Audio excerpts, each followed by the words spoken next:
변희종 화차 뮤지엄 기공식에 따른 남기고 싶은 이야기 사단법인 봉암서원 이사장 공곡편 원섭편.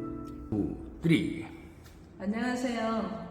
변희중 하차 뮤지엄 기공식에 참석한 후에 변원섭 이사장님을 모시고 지금까지 진행해왔던 이야기랑 그 이전의 역사적인 이야기 그리고 아버님 때부터 전해드린 이야기들을 이사장님 모시고 대화를 청해보도록 하겠습니다.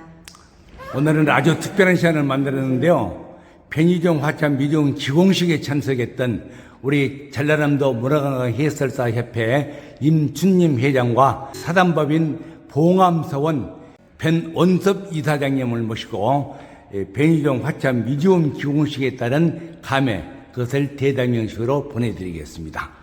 네, 안녕하십니까. 지난 기공식에 참여를 했었는데요. 저도 가슴이 뿌듯하고 기뻤는데 이사장님께서는 어떠셨는지요? 네, 반갑습니다. 지금까지 이렇게 기공식 준비하시면서 30년 넘게 준비를 해오셨는데 네. 그동안의 감회가 새로우셨겠어요. 네. 그런데 그 기공식 마치고 난 후에 마음이 어떠신지 잠깐 들려주시면 좋겠습니다. 예. 저는 요즘 기공식을 마치고 나는 정말 행복한 사람이다 하는 걸 스스로 느끼고 있습니다. 그거는 제가 여러 가지로 아쉬움이 많은 사람이기 때문에 저 혼자서는 아무것도 할 수 없는 그런 사람이거든요.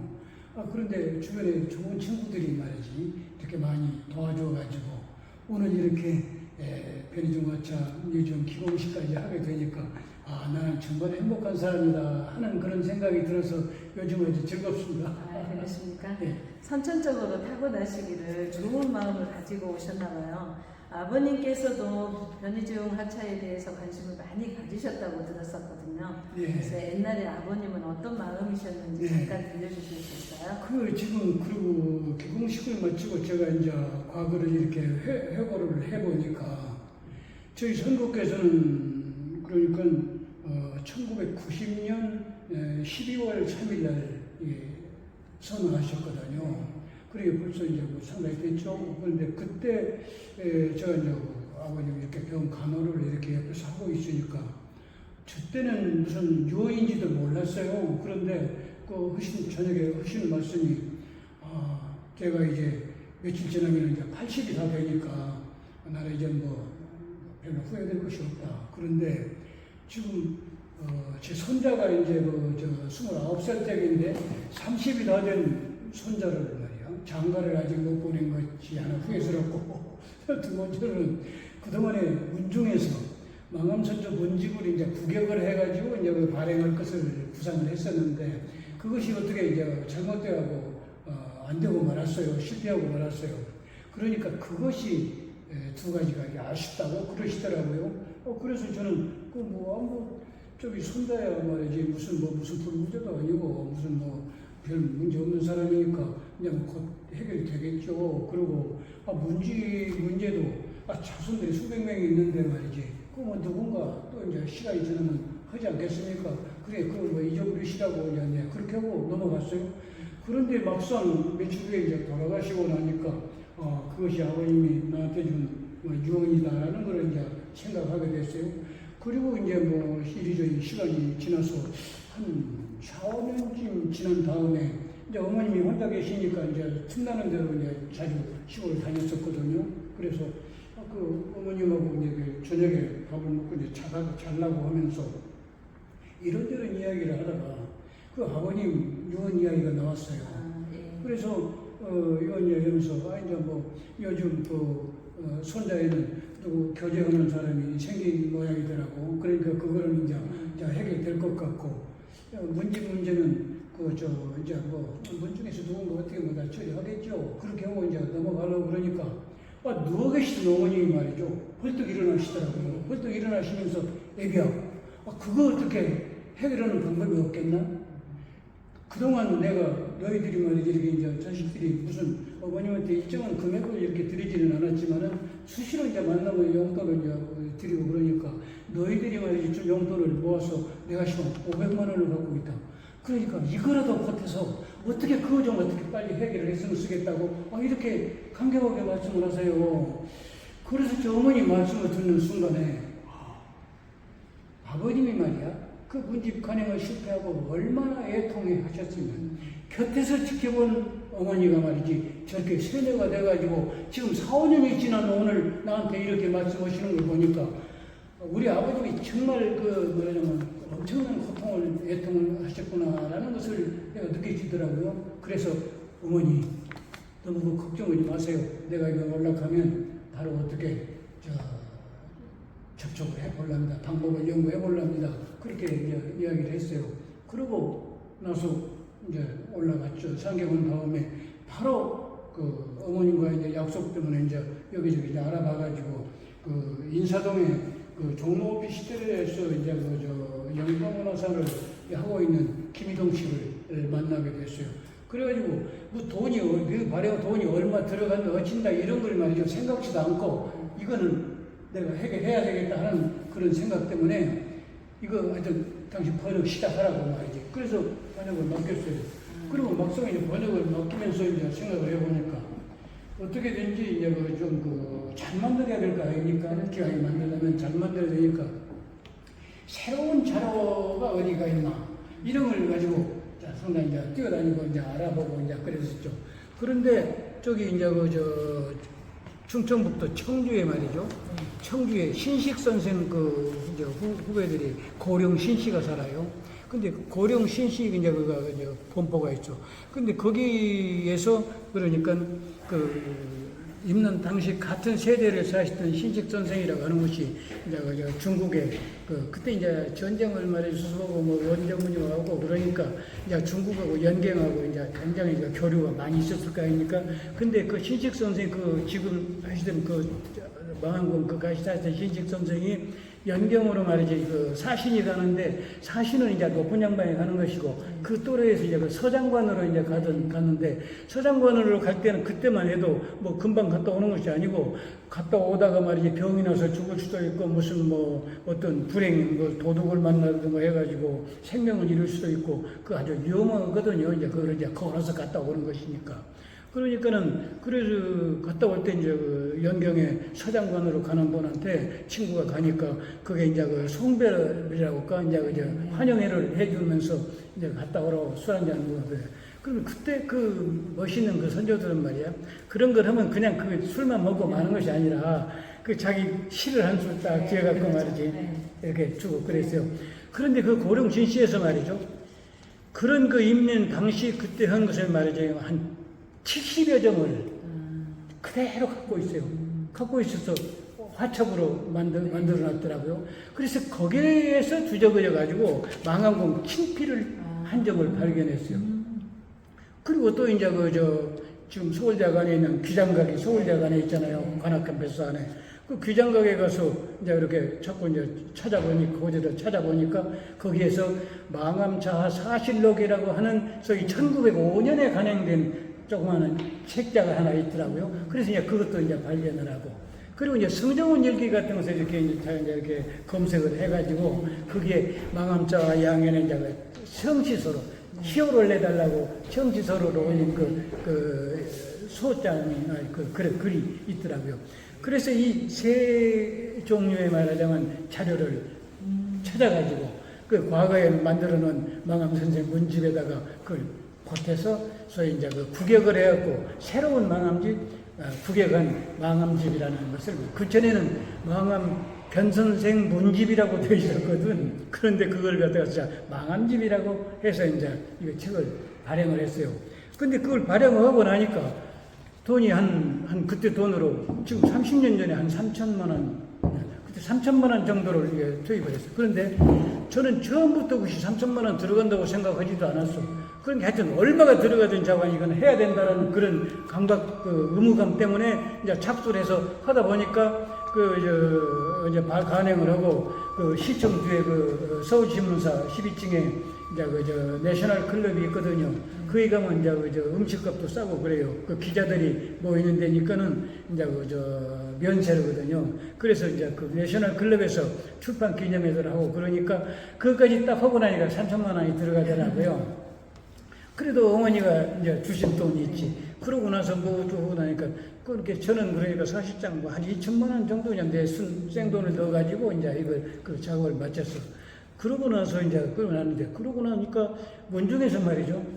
그러니까 2월 그러니까 그 2월 20날에 이제 봉암사관 춘향제니까 그 며칠 전쯤 돼서 10월서 그때 그 별유사를 맡고 계시던 저 다감 대부께서 전화를 하셨더라고요. 그래서 대부님 웬일이세요?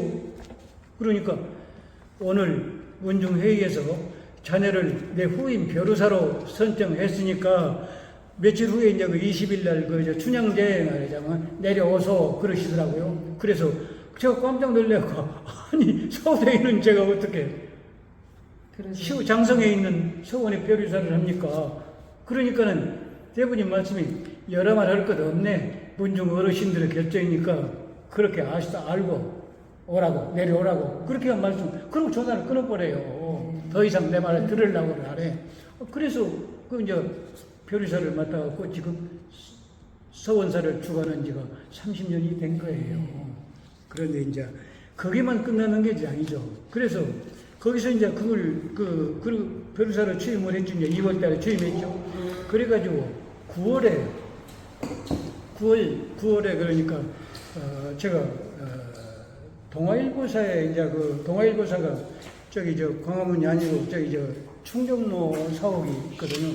충정로 사옥에 두고 이제 그 일이 있어서 거기 잠깐 들렸다가 그 이제 그 광화문으로 이렇게 이제 걸어가는 거예요.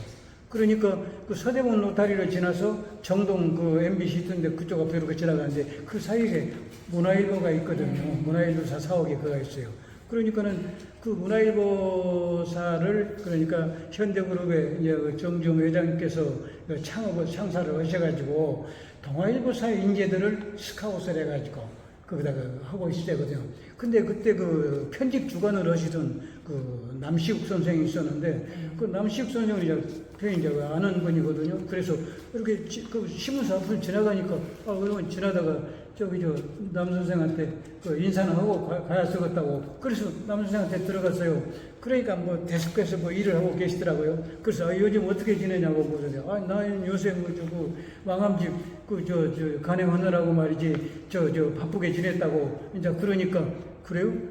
그러니까는 자기가 뭐 글을 쓰고 있다가 무슨 기자를 하나 부르더라고. 뭐 여기 기자 신수정 기자를 딱 불러가지고 가서 인터뷰를 하라고 그렇게 시켜버려. 뭐 내가 뭐 해달라고 막 이런 말 한 게 없어. 그래서 신수정 기자하고 인터뷰를 했어요. 근데 인터뷰를 하면서 제가 무슨 말을 했느냐면 그러니까 신수정 기자가 이거 망하면 집을 어떻게 무슨 뜻으로 이제 이거를 했느냐고 그래 간행했느냐고 그래. 그래서 나도 내 나이가 이제 60이 되었고 또 지금 행주대첩에 말이지 그 승리 요인을 여자들이 행주치마에 돌을 날라다가 승리했다고 그러는데 그래갖고 그걸 말하자면 행주대첩을 갖다가서 신화화하고 있는데 그것이 안타깝다. 그런데 행주대첩의 실제적 진실은 세계적인 발명품 변희정화차의 위력에 의해서 된 것이라는 것을 널리 알리고 싶어서 내가 이 망암집을 간행한 거라고 그런 요지로 이제 대답을 했거든요. 그것이 9월 4일자로 보도가 됐어요. 박스 기사로 9월 4일자로 보도가 됐어요. 그러고 나서 며칠이 지나니까 말이죠. KBS에서 저한테 전화가 와서 집으로 전화가 왔어. 어디냐고 그러니까 나 KBS 장성주 PD입니다. 그런데 그 변사장 그때는 사장이라고 그래서 변사장님의 그 문화일보 기사를 잘 봤습니다. 근데 한번 만나뵀으면 좋겠는데 어떻게 만나뵀으면 좋겠다고 그래. 그러죠. 그럼 알았다고. 그럼 내일 내가 몇 시에 나가겠다. 그래서 그 다음날 이제 그 KBS로 나가서 이제 현관에 가서 전화를 하니까 장성주 PD가 내려왔더라고. 그래서 같이 이제 사무실로 이제 올라갔어요. 올라가서 장성주 PD하고 그 역사 스페셜 담당 이국장하고 이제 셋이서 앉아서 이야기를 했어요. 이야기를 하는데 그 이국장 말이 지금 우리가 그 행주대첩에 대한 말하자면 그 촬영을 말이 계획을 갖고 있는데 그 변 소장님이 좀 도와주셨으면 좋겠습니다. 그러면 근데 도와주자고. 그래서 승낙을 했죠. 그래가지고 KBS에서 이제 취재팀이 여기 장성으로 내려왔어요. 그때 그러니까 장성으로 들어온 것은 장성주 PD오지. 그리고 지금도 그 KBS에서 있는데 정용실 아나운서라고 있어. 여자 아나운서인데 정용실 아나운서. 그리고 뭐 촬영 감독, 조명 감독, 또 보조 한 사람씩 있지. 그리고 기사하고 막 7사람이 내려왔어. 그래서 그 사람들이 와서 이제 여기서 서원을 중심으로 해서 또 촬영을 하고 저 무안으로 갔죠. 이제 그 산소가 무안이지. 왜 산소에 무안을 지으냐면 무안에 이제 그 묘비가 망원공 묘비가 월사 이정구 선생님 자는 아주 그 묘비가 유명하거든요. 그래서 그 묘비를 촬영했기 때문에 무안으로 가서 촬영을 하고 거기서 이제 자고 그러고 다음날 이제 또 무슨 뭐 이것저것 찍고 그러고 이제 올라가서 이제 1박 2일 동안 내가 그 촬영을 안내를 다 했어요. 직접 하셨군요. 예, 내가 직접 안내를 해줬어. 직접 안내를 해주고 그리고 이제 그 촬영하는 날 말이죠. 우리 여기 시정당에 있는 총통기 화차 있잖아요. 그거를 여기 그 차에다 실어서 KBS 스튜디오로 옮겼어. 그래서 KBS 스튜디오로 옮겨가지고 그걸 스튜디오에다 갖다 놓고 그때 그러니까 유인촌 씨가 지금 문화관광부 장관을 2번이나 했잖아요. 근데 이 유인촌 씨가 탤런트 시절이야. 그 유인촌 씨가 그 화차를 중심으로 이제 왔다 갔다 하면서 이제 그 나레이션을 했어요. 그래가지고 이제 그 역사출이 이거 촬영을 해가지고 그야말로 행주대첩에서 편의점 화차가 주도적인 역할을 했다 하는 것을 이제 보도가 이제 제대로 됐었죠. 그 지금으로부터 30년도 훨씬 전 일인데 예. 이렇게 생생하게 기자면 기자 뭐 이렇게 이름까지 다 기억을 하시는 거 보면 그만큼 가슴이 뛰게 열심히 일을 하셨나 봐요. 그래서 저희들도 장성 군민으로서 생각할 때 우리 변희중 하차를 좀 더 리얼하게 소개를 하고 좀 더 실감나게 후손들한테 알려줬으면 좋겠다 하는 희망을 항상 가지고 있었는데 어느 날 이사장님이 장성에 딱 나타나신 거예요. 혹시 제가 외딴 질문을 하나 하자면 이 화차에 관한 일을 하시기 전에는 어떤 일을 하셨어요? 화차에 대한 저는 그래서 과거에는 말이죠. 제가 이제 60 그러니까 그 이전 62전 그러니까 내가 쉬운 한 50대 중반쯤 될 때까지는 아버님이 계시니까 아버님이 뭐 문사일이라든가 뭐 향교일이라든가 이런 것들을 열심히 하시기 때문에 저는 향교회도 한번 나간 적도 없고 저기 그 소원에도 일체 나가본 적 없어요. 오직 그리고 아버님이 또 여기 나가라고 하지도 않아요. 각자 말이지 자식들이 말이죠 각기 맡은 일에 말이지 최선을 다하고 열심히 나라에 봉사하는 것을 바라지 그 무슨 뭐 문사일 하는데 이렇게 오라고 하시지 않더라고요. 아버님한테 절대 그런 걸 들은 적이 없어요. 근데 아버님은 하여튼 열심히 하여튼 하시고 나는 제가 맡은 일을 하여튼 열심히 충실히 했지 그 무슨 다른 걸 별로 무슨 뭐 관심을 안 갖거든요. 그런데 아버님 유언을 계기로 해가지고 지금 또 어머님의 이제 그런 행동 이런 것들로 영향을 받아가지고 이거는 내가 해야 될 일이구나라는 그런 결심을 하고 해치운 거죠. 대단한 일을 하신 것 같고요. KBS 역사추리에서 행주대첩, 뭐 행주치마의 승리 이런 주제로 변희정 화차의 역할을 재조명했는데 듣기로 1999년 7월에 권율 장군 서거 400주년 기념 사업으로 학술 기념관에서 전쟁 기념관에서 학술 대회를 했었다고 했거든요. 그때 그 학술 대회 하면서 우리 망암 선생과 관련된 어떤 이야기가 있었나요? 그러니까 제가 이제 그것도 그러니까 우연히 그때는 제가 이제 성경관에 이제 출입을 할 때거든요. 회장할 때가 아니고 회장 전이죠. 이제 회장 되고 전이. 성경관에 출입을 할 때니까 어느 날 저 성경관에 나갔어요. 그러면 뭐 있어서 나갔더니 오늘 오후에 말이야 권율장 서거 400주년 추모 사업으로 말이죠 학술 대회가 있다고 그래. 그래서 그 말을 딱 제가 듣는 순간에 말이죠. 권율장군 하면은 행주대첩에 대한 이야기가 나올 것이고 행주대첩에 대한 이야기가 나오면은 혹시라도 망암공의 화차에 대한 것이 나올란가 하는 그런 생각이 퍼뜩 들더라고요. 그래서 나도 참석을 했죠. 참석을 해서 보니까 제 우중이 적중해가지고 육군사관학교 그 박물관장으로 하신 강성문 교수께서 그 행주대첩에 관한 그 논문을 발표하시더라고요. 그 논문 속에 변희중 화차가 행주대첩에서 크게 기여했다는 말씀을 하시더라고요. 네. 그래서 그때 그 말씀을 듣는 순간에 옳지. 이거를 내가 좀 더 구체화해야 되겠다 하는 생각이 부득 들더라고요. 그래서 그럼 내가 직접 주관을 해서 한번 해봐야 되겠다. 그래가지고 준비를 했어요. 그래서 이제 나가서 문중 어르신들한테도 내가 오늘 이번에 권율 장군 학술대회 가니까 이런 이야기를 하는데 이거를 어떻게든지 우리가 구체화해서 뭔가를 하여튼 거기서 말이에요. 꼬투리를 잡아야 되겠다. 그러니까 이걸 해야겠다고. 그렇게 해서 이야기해가지고 우리 서원에서 이제 자금을 마련해서 말이죠. 전쟁기념관에서 2002년 5월 달에 말이죠. 그 학술대회를 제가 직접 주관을 했어요. 주관해서 딱 했어요. 그때 제가 이제 강성문 교수한테 보다 구체적인 말이죠. 화차에 대한 글을 써달라고 말이지. 그렇게 이제 부탁을 했죠.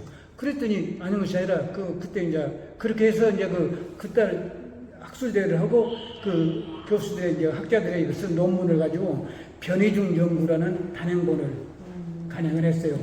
그러고 이제 그래 했거든요. 그런데 그때 강 교수의 말이지 논문이 어떻게 되어 있느냐 하면은 망함집에 나와 있는 화차도는 기본적으로 평면도인데 망함집에 이제 화차도 그림이 하나 있으니까 그거를 붓으로 그리는 화차도 도면이니까 얼마나 세밀하게 그릴 수 없지 않습니까? 그러니까 그 도면이 이제 지금 전해지고 있으니까 그 도면을 화차도를 설명을 하시는 거예요.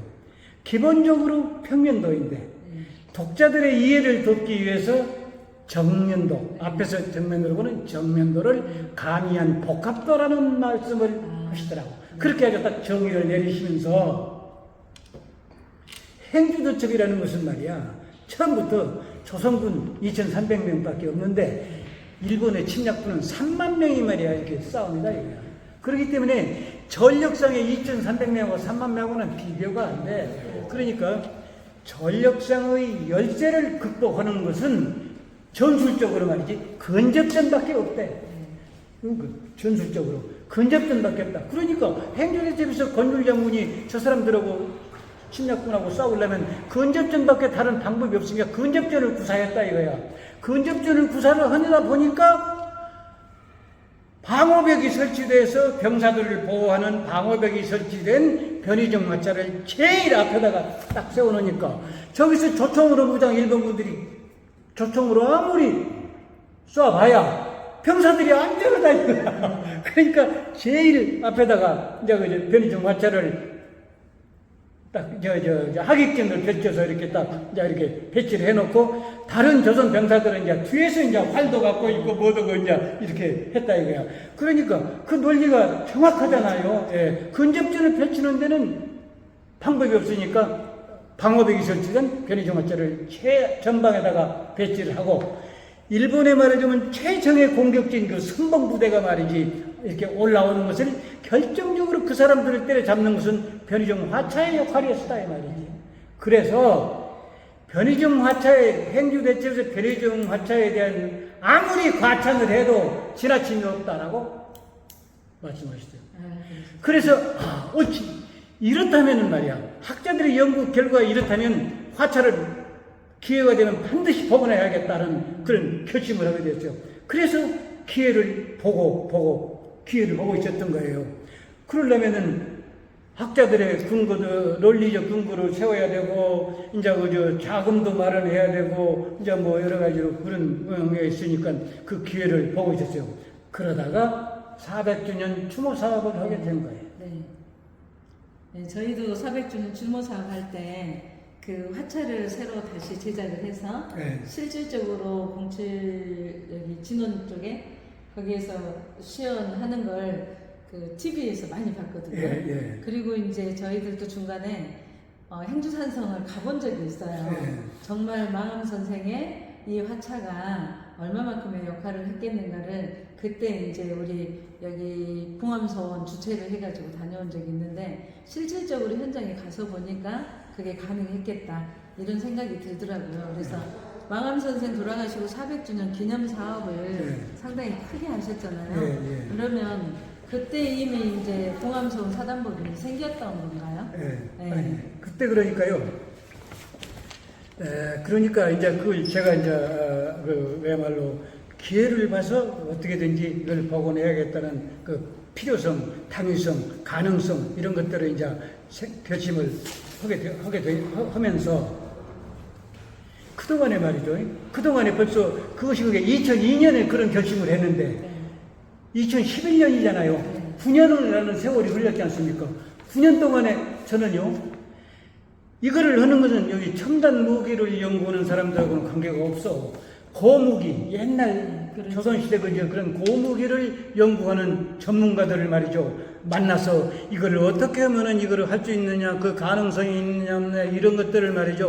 그 확인하기 위해서 저는 그 9년 동안에 말입니다. 전쟁 기념관에 그를 말이죠. 수십 차례 방문을 한 거예요. 그 9년 동안에 수십 차례 전쟁 기념관에 가서 고무기 전문가들과 협의를 하고 만약에 뭐 밥도 먹고 때로는 무슨 뭐 소주도 마시고 말하자면 이제 차도 마시고 하면서 수십 차례 방문해 갖고 그동안에 말하자면 화차 복원에 대한 꿈을 차곡차곡 쌓아 나가고 있었죠. 그래서 이제 기회를 보다가 400주년이 됐거든요. 그게 400주년이 2011년이니까, 근데 2010년에 이제 아주 그 준비를 이제 10년부터 해야 되잖아요. 그래서 2010년에 그 400주년 행사를 준비를 하면서 우선 서원이라는 임의단체에다가 무슨 뭐 국가기관에서 나도 이제 공직에 있었기 때문에 그런 것에 대해서 이제 빤히 알잖아요. 그러니까는 지원할 수 없는 거라 또 몇백만 원이나 뭐 1, 2천만 원은 몰라도 말이지 단위가 커지면 그 지원이 안 되잖아요. 그래서 이거는 공익법인을 만들어야 된다. 그래서 제가 2010년에 말이죠. 사단법인 봉암서원을 법인을 창설했어요. 창립을 했어. 그래갖고 그 전에 이제 그 전에가 2010년이 그 하사 선생 탄신 500주년 행사를 할 때 그 피람서원에서 그런 준비가 안 돼 있으니까 문화원에서 대집행을 했었어. 그런데 그래갖고는 뭐 이렇고 저렇고 말이지 뭐 결제받고 무슨 뭐 협조 얻어갖고 하는 것보다는 내 손으로 직접 막 제대로 해야 되겠다는 생각에서 법인을 10년에 아주 법인 등록을 했어요. 말에 10년 말에. 그래갖고 11년에 이제 도비 2억, 또 군비 1억 5천. 그리고 복원을 하려고 그러니까 그 최소한도 2억 이상 들어가야 되기 때문에 돈이 모자라면 안 되잖아요. 그 군에서 2억을 달라고 그러니까 하여튼 1억 5천밖에 못 하겠다고. 그래서 그냥 그러면 우리가 하여튼 5천만 원을 차이라도 이거 내서 아주 투입해가지고 4억 예산을 만들었죠. 그래가지고 복원하고 화차를 복원하는 이제 목적이 복원하고 그리고 이제 기타 여러 가지 이제 그 추모 사업들을 이제 다 하고 그래서 400주년 추모 사업을 이제 성황리에 잘 맞출 수 있었죠. 네네. 그때 저희들이 TV에서 보고 정말 그 사면이 다 막아져 있는 상태. 네. 그러니까 이 화차를 끌고 올라가서 행주산성에 맨 앞에 세워놓고 방어하면서 공격했다라는 걸 실감을 할 수가 있었습니다. 이렇게 저희들한테 장성 군민으로서 상당히 많이 쾌감이 있었거든요. 그래서 그렇게 큰 일을 해주신 거에 대해서 더 감사를 드리고요. 우리 이제 그 발사 시험할 때 그때는 어떻게 했어요? 직접 화차 세워놓고 쏴봤을 거 아니에요? 화포를. 그때는 그 화포 탁 나가는 순간 그때 마음은 어떠셨어요? 그러니까 그때 순간의 그 감격이라는 건 말이죠. 이루 말할 수 없죠. 왜 그러냐면은 말이 화차 보고 이제 그 설계 도면에 대한 논리는 그러니까 강성문 교수나 또 이제 그 견쟁기념관의 학예실장 얻은 이제 박재광 고무기 전문가들이라든가 이런 분들이 이제 그 논리를 이제 잘 세워가지고 논리만 세우는데 그거를 확실히 과학적으로 증거가 돼야 되잖아요. 그래서 이제 그 박재광 선생을 중심으로 해서 예를 들면 강성봉 씨 국장이라든지 김상현 학예관이라든지 조혁상 교수라든지 이런 분들이 직접 연구팀으로 이제 참여를 했고, 학술 자문을 하기 위해서 육군박물관 보관장이던 강신엽 씨라든지, 육사의 무기공학과 교수하던 김인건 씨, 또 육사의 군사학과 교수는 이내주 씨, 또 해사박물관 기획실장하는 이상훈 씨, 또 육사 무기공학과의 정동윤 교수, 또 이제 충무공 리더십 센터의 이제 최두환 교수, 이런 분들의 말하자면 그 자문을 거쳐가지고 완벽하게 이제 준비를 했던, 그동안에 이제 9년 동안 준비를 했으니까 그런 시스템, 그런 그 인재들 이게 접촉을 해가면서 이제 준비를 해가지고 이분들의 도움을 받아갖고 이제 그걸 이제 사격, 막상 설계 이제 하는 자, 뭐라고 제작은 예화가라는 회사에서 했고, 그래가지고 서울 근교에 둔 56사단, 또 육군사관학교, 여기 진원에 있는 기갑학교, 그리고 또 이제 포병학교, 이 네 군데 사격장을 활용을 해가지고 말하자면 공식적인 시험에 가지고 발사 실험을 여러 차례 했었죠. 여러 차례 해가지고 공식적으로, 그러니까 2011년 11월 28일 날 그 포병학교 그 사격장에서 이걸 시연회를 그야말로 군관민 참 300여 명이 많은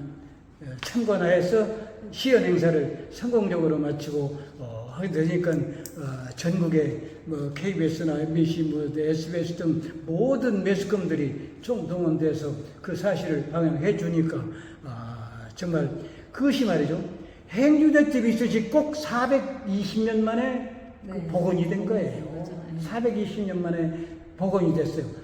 그러니까 모두가 하늘의 뜻이겠죠. 이제 행주대첩에서 왜군들을 물리치고 420년이 지나서 그 실물이 복원됐다 하는 감격이라는 걸 이런 걸 할 수 없었습니다. 대단하셨겠어요. 네. 지금도 그 앞에서 연기가 팍 피어오르면서 네. 이렇게 모여있는 신문에 나는 이렇게 기사들, 네. 이런 것들이 눈앞에 선하거든요. 네. 근데 이사장님께서는 얼마나 더 대단하셨겠어요. 네. 그럼 이렇게 하고 나서 망암 선생에 대한 학술대회나 어떤 행사들을 계속해서 진행해 오셨나요? 네, 그러니까 그동안에 그러니까 이제 학술대회를 여러 차례 했었죠. 학술대회를 그동안에 무슨 우리 2002년에 그러니까 최초로 했었고, 그 이후에 이제 한 서너 차례 이제 계속 학술대회도 하고 뭐도 하고 해서 이제 그 보강, 논리적인 근거를 보강을 하고, 또 이제 뭐 여러 가지 진행을 하고, 이제 그렇게 해서 이제 복원을 해놓고 나서 이거를 복원만 해서는 그 자체도 무슨 의미가 있다고 하지만은 복원만 해갖고는 미완성이 아니냐. 이거를 그러니까 그때 당시 말이죠, 쭉 과학자들이 그 학계에서 이렇게 평가를 하면 이거 세계적인 발명품이라고 이야기를 하거든요. 그러니까 이 선조들의 말이야 우수한 과학 정신이라든가, 또 이거 지금은 문자 그대로 무한 경쟁 시대가 되었고, 그야말로 살아남기 위한 여러 가지 생존을 위한 여러 가지 말하자면 혈투를 하는 그런 상황에서 이 전후 세대들에게 말하자면 국방과학의 중요성 같은 것을 지금 같아서는 고취시키는 것은 대단히 중요한 역할 같다. 그러니까 과거에 말하자면 450년 전에 말하자면 나라를 구한 변희종 화차가 앞으로 21세기에서도 말하자면 국민들을 계몽하고 나라를 구하는데 뭔가 기여를 해야 된다. 기왕에 복원이 됐으니까 그런 생각으로 지금 뮤지엄 건설을 위해서 여러 가지 열심히 뛰어다녔었거든요. 그러니까 그동안에는 이렇게 이사장님께서 발벗고 나서주지 않으셨으면 망암 선생의 화차가 어쩌면 역사 속에 묻혔을 수도 있거든요. 근데 이렇게 열심히 다녀주신 바람에 뮤지엄 건설이 이제 착공을 하게 된 거잖아요. 예. 그런데 이렇게 뮤지엄까지 만들겠다라는 생각을 어떻게 해서 하셨는지 그게 정말 궁금합니다. 그러니까 그것도 원래 2013년부터 2011년에 그러니까 복원을 하고 말이죠. 2013년부터 이거는 뮤지엄 건설까지 해야 이 사업이 완성된다는 생각을 했거든요. 그래서 계속 뮤지엄 건설을 위해서 이제 지금 뛰어다녔지만 뮤지엄 건설이라는 것이 소액으로 되는 것이 아니잖아요. 이 거액이 들어가야 되니까 여러 가지로 이제 애로가 많았어요. 왜? 이 장성 같은 경우에는 더욱이 이를테면 재정 자립도가 낮으니까 이 자원을 목돈을 동원한다는 것이 굉장히 어렵지 않습니까? 그런데 지금 우리나라 제도가 말이죠. 국가 사적이 되면 70%를 국가에서 담당합니다. 그 30%만 자치단체에서 부담을 하니까 도읍이 한 15%하고 군비 15% 오는 건 몇 푼 안 가져도 이게 가능한데 국가 사적이 아닌 것은 전부 5대5로 딱 돼 있어. 50%를 무조건 그 자치단체에 부담이 돼야 되니까 이 군비 부담이 아주 어렵다는 이야기가 있죠. 그래서 어떻게 하면 그래서 이제 그 자금 마련을 위해서 고민을 했었거든요. 그런데 요행이도 말이죠. 문화재청에서 허국인물 유적에 대한 국가사적 지정을 위한 공모가 있었어요. 그래서 이거 해야 되겠다. 그야말로 정말 하늘에서 무슨 불빛이 말이 난 것처럼 반가운 생각으로 그거를 이제 이렇게 신청을 했죠. 신청을 했더니 다행히 우리 봉암서원을 비롯해서 6개소가 말이죠. 허국인물 유적 국가사적 지정 대상으로 선정이 됐어요. 그래서 이제 그걸 대상으로 선정이 됐으니까 그거를 이제 완전히 마무리 되기 위해서 여러 가지 이제 활동을 쭉 해왔었죠. 해왔었는데 하여튼 처음에 이제 그래갖고 한 2년 지난 다음에는 그 심사를 해가지고 말이죠. 우리 저 충청남도에 남이용 유적이라고 있어. 남이용 장군 그 유적인데 거기하고 우리 봉암서원 두 군데만 이 자료를 좀 더 보강을 해야 된다. 그리고 보려고 나머지 세 군데는 전부 부결해 버리더라고요. 문화재청에서. 그래서 문화재청이 시행한 국가 사적을 위한 공모에서 우리 두 군데만 남았어. 호국인물 유적에 대한 국가사적 지정에서 두 군데만 남았어. 그래서 우리 두 군데 모두가 다 이제 열심히 했었죠. 그래서 이제 우리 그 수원에서도 말이죠. 여러 가지 일들을 했죠. 예를 든다면 포병학교 산하에 말하면 9325 부대를 변이중 대대로 명명을 한다는 거지. 또 행주산성 지역, 소위 수도 서울의 서부 지역을 방해하고 있는 보병 60 보병사단 그 포병 여단이 그래. 포병 여단을 변이중 포병 여단으로 명명식도 하고. 그리고 이제 우리 서원 경내 말이죠. 서원 경내를 이를테면 시골 조사도 하고.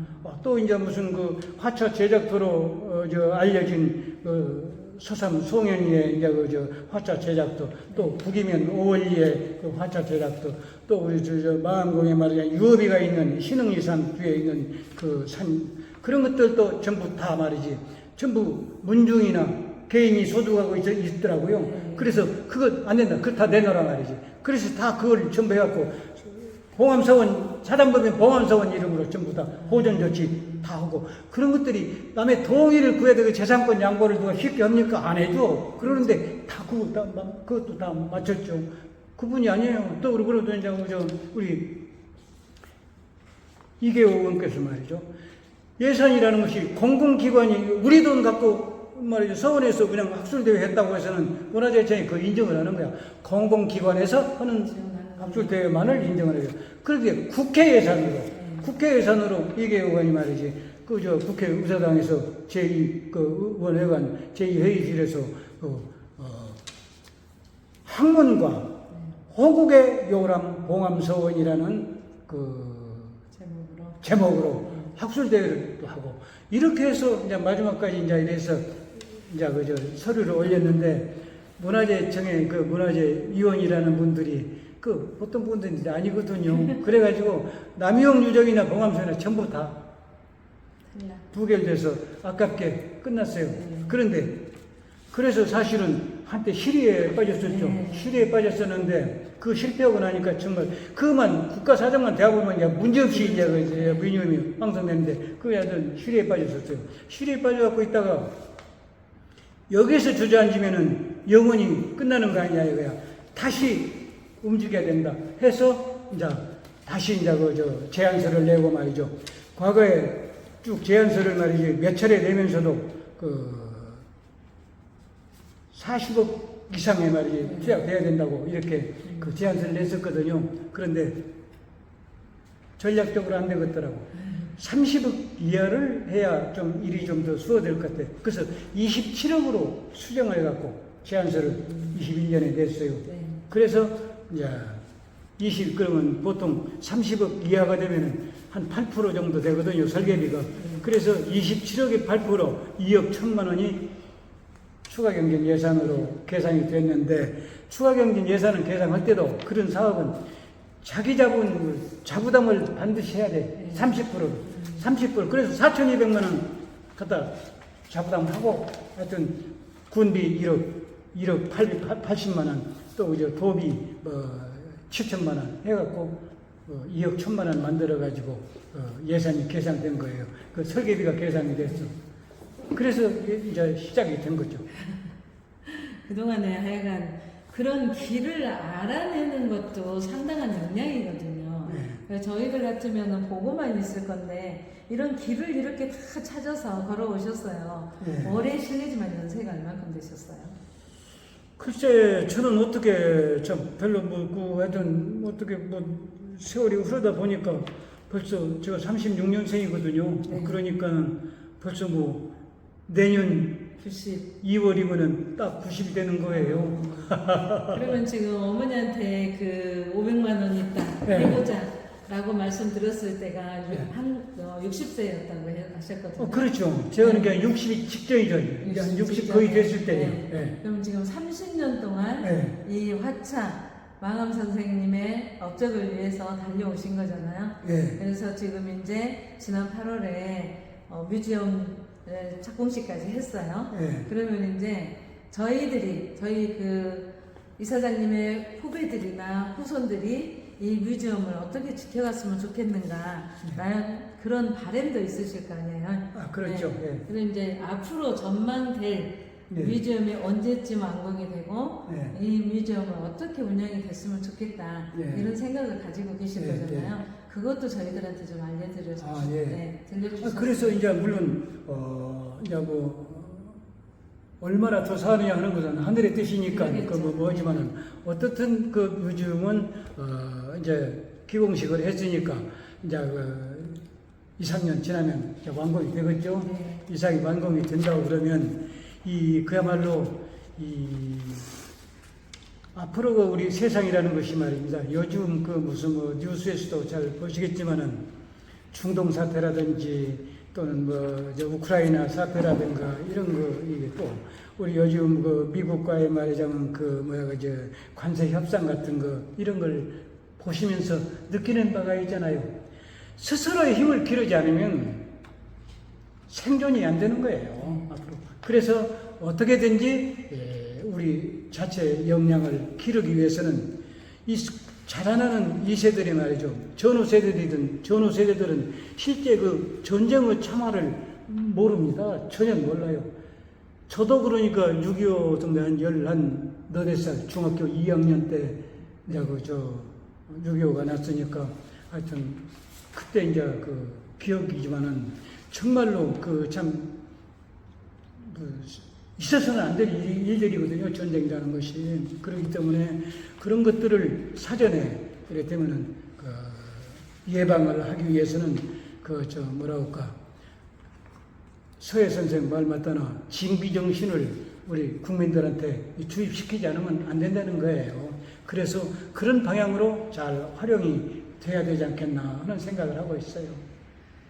보면은 자부담도 상당히 큰 금액이거든요. 그렇습니다. 이런 것들을 만들 때 어떻게 만드셨는지도 궁금하고, 또 이제 저희 행주대첩 승리하고 430주년 되던 해에 전시체험관을 처음으로 이제 이렇게 50억 이상 들여서 하겠다라고 이제 준비가 되기 시작한 거잖아요. 그래서 그 과정도 한번 설명을 해주시면 좋겠어요. 그러니까 그거를 자부담 같은 거. 그래서 이제 제가 누가 나보고 문중에 무슨 일 하나 하라고 이렇게 권해서 내가 한 게 아니고 내 스스로 이제 아버님의 고통, 어머님의 정신을 이대로 내가 자식으로서 그대로 그냥 국가에서 더 지르면 안 되겠다는 생각으로 그냥 이제 이 사업을 했는데, 제가 지금 지나놓고 생각해 보니까요, 내 일정에서 그때 돈 3천만 원 들여서 망함 집을 가능한 것은 내 일정에서 가장 현명한 판단이 아니었나 하는 생각을 하는 거예요.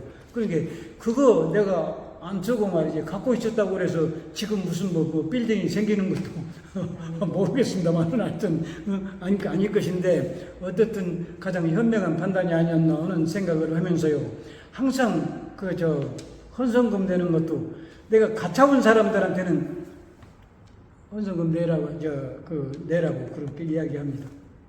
내라고. 근데 제가 또 그런 생각을 했어요.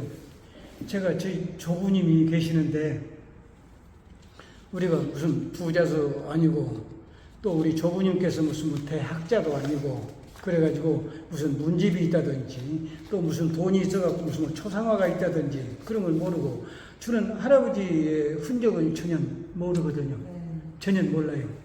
그래서 어떤 때는 말이죠, 우리 할아버지가 어떤 분일까, 어떻게 생겼을까, 그분은 어떤 분이었었지, 이런 의구심이 자꾸 생기거든요. 그런데 제가 서울시 본부회장을 하고 있을 때 고산서원에 별이서원은 호중 씨한테서 연락이 왔어요. 변 회장 우리 서원에 말이죠, 흥관을 한번 왔으면 좋겠다고 해서 그러자고. 그래서 나는 그런데 흥관은 그때 나 가서 그냥 잔이나 올리고 절만 하고 오는 것 같은 그런 데는 잘 안 갑니다.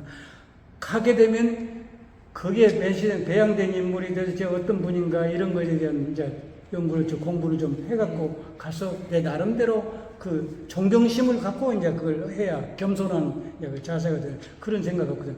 그래서 내가 또 이제 노사 선생에 대해서 깊이 공부할 기회가 없었거든요. 그래서 그것도 알고 싶고, 그래서 무슨 원지 같은 유인물을 좀 보내라고 그랬더니 원지를 보내왔더라고요. 그래서 원지를 이렇게 넘기다 보니까 저기 우리 작동사는 말이지, 대자 연자가 돈 단량을 헌성금을 했다고. 그러니까 고산서원 창건을 할 때 모금을 했을 것 아닙니까? 모금을 하니까 할아버지가 돈 단량을 거기다 헌성을 했어. 그 단량 기록을 해. 그걸 발견하는 순간에 나는 우리 할아버지 만난 것 같은 그런 그 감격을, 그냥 나도 그 감격을 느꼈어. 우리 할아버지다 말이야. 작동 동네 이름까지 써놨어요. 변대자연 단양하고 작동이라고 써놨어. 나는 우리 할아버지를 직접 만난 것 같은, 출생 후 처음으로 내가 할아버지 만난 것 같은 그런 감격을 느꼈거든요. 그래서 우리 할아버지가 적어도 고선서원의 노사선생이 말하지만 그 서원을 창건하는데 많던 적도 내 형편대로 이걸 헌성금을 낼 수 있는 그런 인물이었었구나 하는 거를 제가 느끼고, 내가 그 가까운 무슨 아우들한테나 이러고는 내가 그 이야기를 해줍니다. 그 이야기를 해줘.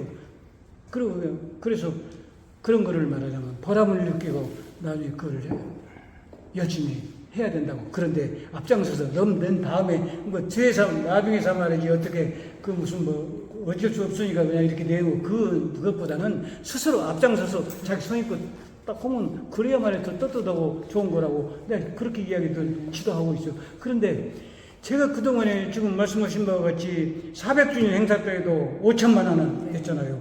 설계비 할 때도 4,200만 원을 이걸 했잖아요. 공식적으로 그렇지만은 움직이는 30년 동안에 얼마나 많은 돈이 들었겠습니까? 그 돈 말이죠. 제가 무슨 큰 재벌 아니지 않습니까?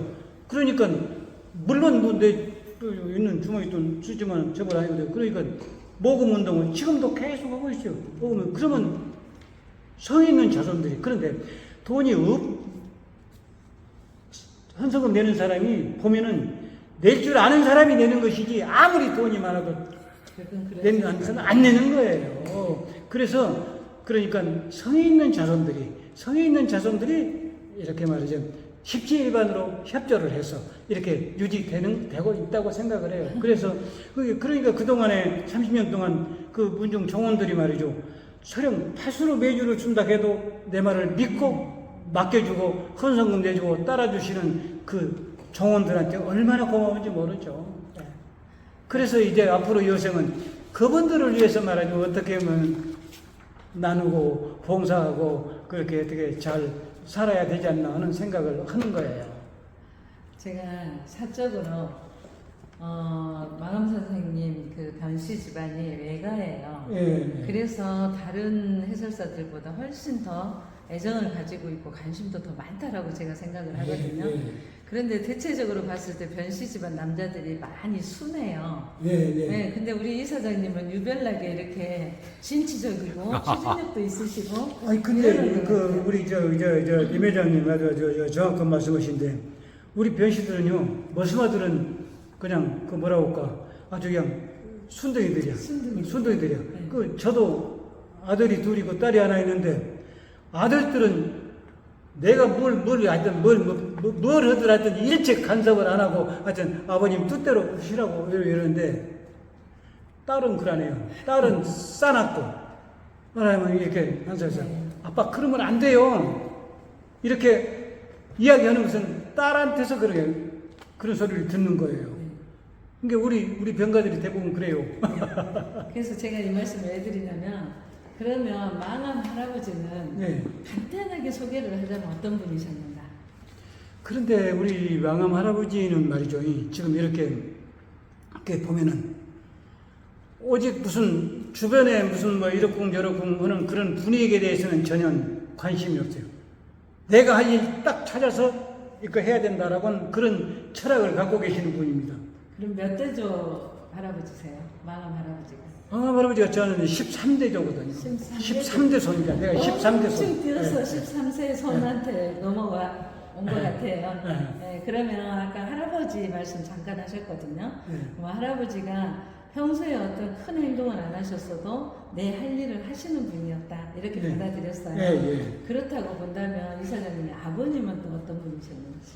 저희 아버님도 그러니까는 우리 아버님은 저보다는 훨씬 더 훌륭하시거든요. 근데 집에서 한학을 하시다가 고창고보라고 해요. 고창중학교. 네. 고창고보를 다니셨어요. 고창고보를 다니셨는데, 그래서 이제 신학문은 거기서 이제 조금 그시기, 신흥학교는 안 다니시고, 저기 사거리 이제 초등학교 있잖아요. 네. 그 사거리 초등학교 4학년에 편입을 하셔가지고, 한문 서당에서 공부해서 4학년에 편입해갖고, 졸업하고는 고창고보를 이제 다니셨는데, 아버지가 말이죠. 8.15 광복이 되고, 35살 때 북일면 면장을 하셨거든. 35살에 요즘은 전무후무에 그런 기록이 없어요. 35살 때 북일면 면장을 하셨어요. 장성환교 정교를 49살에 했어요. 49살에 장성환교 정교를 하시면서도 전무후무한 그 업적을 남기시고 그렇게 아주 맡은 일에 대해서 최선을 다하는 그런 분이에요. 아버님도 그 성격이 그랬어요. 그러니까 왕암 할아버지 기질이 전해지는지도 모르지. 그러면 지금 이렇게 망암 할아버지 또 오대 할아버지 아버지 해서 이사장님한테까지 이렇게 피가 내려왔어요. 이제 뮤지엄이 완공이 되면 장성에 또 하나의 꿈이 이렇게 생기는 것 같아요. 그렇죠. 제 개인적인 입장에서도 뮤지엄이 생긴다는 자체만 봐도 너무 좋았고요. 조감도를 봤을 때 정말 가슴이 뛰는 걸 느꼈거든요. 이제 이 공사를 마무리하는 과정까지 쭉 지켜보실 거잖아요. 여기에서 한 발 한 발 흙 한 사발 뜰 때마다 마음이 다르실 것 같은데 앞으로 이제 이 뮤지엄이 완공할 때까지 계속 지켜보시면서 거기에 대한 꿈을 계속 가지고 가실 거죠? 아니 그러니까 저는 그래서 이제 제가 벌써 2010년에 10년 말에 그러니까 우리 사단법인 봉암서원을 창립을 했는데 이사장을 지금 4년 임기 이사장을 4번을 했으니까 16년을 했거든. 이사장을 16년을 했어. 그리고 내가 이제 90이 됐잖아요.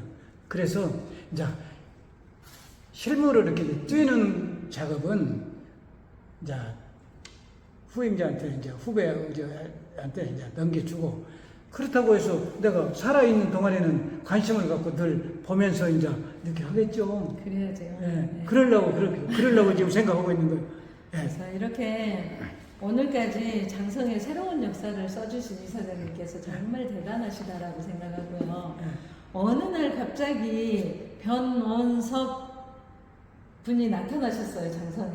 예. 저희가 정말 그 봉암서원 시신당을 들여다볼 때마다 이걸 좀 어떻게 해야 되는데, 했으면 좋겠는데 이런 생각을 하고 있을 때 어느 날 망암집이 나왔고 또 이렇게 뮤지엄이 새로 이제 탄생하게 됐고, 이런 거에 대해서 저희 후배들이 정말 많이 존경하는 마음을 보내는 겁니다. 그래서 저뿐만 아니라 장성에 있는 후배들이 이 일에 대해서 상당히 긍지를 가지고 있고요. 앞으로 건강하게 지내시면서 이 뮤지엄이 완공이 됐을 때 그때 우리 만세 삼창 한번 해볼까요? 예, 그럽시다. 예, 네. 예. 아이, 정말 네. 고맙습니다. 예. 그동안 30년을 이렇게 줄기차게 달려와 주신 우리 변원섭 이사장님께 정말 감사한 마음 전하고요. 오늘 이런 대화가 길이길이 남아서 우리 후손들에게, 후배들에게 전달이 됐으면 좋겠습니다. 예, 하여튼 고맙습니다. 근데 하여튼 저는 그저 내가 할 수 있는 일을 이렇게 이제 최선을 다해서 이제 한 것 뿐이지, 무슨 다른 무슨 드릴 말씀은 없고, 제가 지금 이 순간에 꼭 제가 하고 싶은 이야기가 있거든. 네. 하고 싶은 이야기가. 네. 그게 뭐냐면, 이렇게 해서 오늘 이제 이렇게 그 뮤지엄까지가 완성이 되었는데, 오늘이 있기까지 그야말로 그 망암주에 있는 화차도를 말하자면 논리를 세우고 이게 복원 작업을 말이지 직접 지휘했던 소위 강성문 교수라든지 박재광 선생이라든지 이런 분들에 대한 말이지 그 고마움을 말이죠. 잊을 수가 또 없고. 그 다음에 이제 이렇게 그걸 완성한 논리적인 근거를 완성한 다음에 또 근데 그분들 뿐이 아니라 이제 그 주변에서 이렇게 도와준 사람이 얼마나 많습니까? 아까 말씀드린 것 같이 그런 분들이 이제 관계가 이제 그래서 이제 고마움을 말이지 잊을 수가 없고 그 다음에 이제 나중에 우리 뮤지엄 건설을 위해서 말이죠. 투철한 역사 의식으로 그야말로 그 일관되게 그러니까 지원해 주신 말이죠. 우리 뮤지엄 건설에 지원해 주신 이계호 의원이라든지 그리고 또 이제 400주년 행사를 할 때 또 개척해 주신 김양수 군수라든지 또 이제 우리 설계비 확정을 할 때 그때 이제 설계비 책정에 도와주신 유도석 군수라든지 또 이제 이번에 건축비를 말하자면 마련할 때 그야말로 할 때 김한종 군수라든지 이런 분들뿐이 아니라 그분들을 비롯해서 그 쪽에서 관계된 분들이 얼마나 많습니까? 그때 뭐 여러 가지 무슨 짬보들이다 무슨 과계장들 그 사람들에 대한 말이지 보고 이런 것을 잊을 수가 없고 그리고 또 이제 아까도 말씀드렸지만 우리 이정은 또 제가 이제 나이가 있으니까 또 일일이 모든 것을 다 할 수 있는데 자꾸 심부름을 시키잖아요. 그러면 이제 제일 앞장서서 제일 심부름을 완벽하게 잘 수행해 줄 수 있는 사람은 우리 변동빈 대표란 말이에요. 그러니까 수시로 들어가서 이거 요렇게 해달라고. 변동빈 대표 비롯해서 우리 내 말을 그대로 말을 믿고 참 따라주신 그 헌성금도 내주고 또 그렇게 따라주신 우리 정원들에 대한 감사함. 이런 것들을 말이지 어떻게 이렇게 갚느냐 하는 것이 말이지 제 앞으로의 과제라고 그렇게 생각하고 있습니다. 그 모든 걸 갚을 수 있는 길은 뮤지엄이 정말 멋지게 아름답게 의미 있게 탄생하는 날 그 자체로 다 갚으실 것이다라고 저는 생각을 합니다. 하여튼 최선을 다하겠습니다. 네. 예. 오늘 이렇게 시간 내주셔서 정말 감사합니다. 예. 네, 수고하셨습니다. 예, 고맙습니다. 지금까지 망암 변희룡 화차 뮤지엄 기공식에 관련해서 변원섭 봉암서원 이사장님을 모시고 헬라누나 문화관광 해설사 임춘년 선생과 같이 대담을 가졌습니다. 대단히 감사합니다.